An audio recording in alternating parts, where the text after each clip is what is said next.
Истрагата за пожарот во Кочани ја води обвинителството, а не владата, одговори премиерот Мицкоски на обвинувањата за селективност. Според него постојат политички структури кои на лешинарски начин се обидуваат да соберат политички поени од трагедијата во Кочани. Вели дека редовно информиран за текот на истрагата од министерот Тошковски, но дека не се меша во неа. Јас не би се вплеткал и не би се вклучил во политичка реторика, нити коментар на овие политички лешинари кои што се обидуваат да заштитат криминогенно однесување на некои претходни официјални лица во одредени министерства.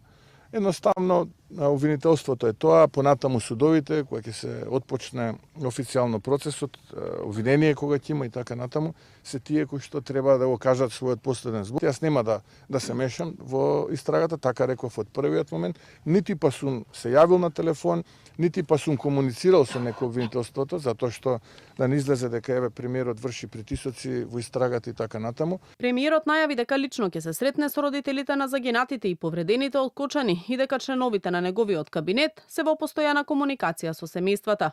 Вели дека секојдневно се решаваат проблеми поврзани со случувањата во Кочани, како што било случај пред неколку денови, кога дел од пациентите кои се враќале од лекување во Турција доживеале непријатност на аеродромот во Истанбул.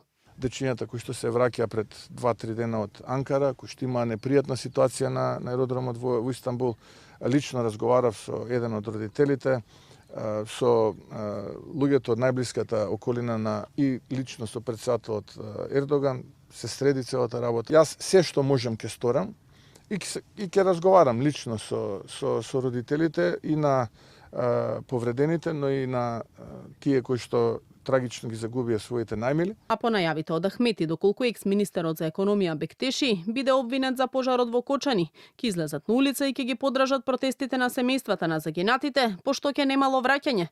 Претседателката на државата Силјановска Давкова тоа го оцени како притисок врз судската власт и му порача на Ахмети дека треба да си ги мери зборовите. Јас за разлика од господинот Ахмети ќе ги мерам зборовите. Ваквиот говор всушност значи притисок врз судската власт. Не сакам да давам оценка на квалификацијата, веројатно е момент на слабост или не сакам да речам момент на искреност, но верувам дека 30 години потоа, а особено и дуи 20 години потоа во власта, ние треба да ја го почитуваме начелото на поделба на власта и партиите треба да се држат настрана. Истрагата за пожарот во Кочани, во која загинаа 62 лица, околу 200 беа повредени, како што најави јавниот обвинител Коцевски, ќе заврши најдосна до 17 јуни.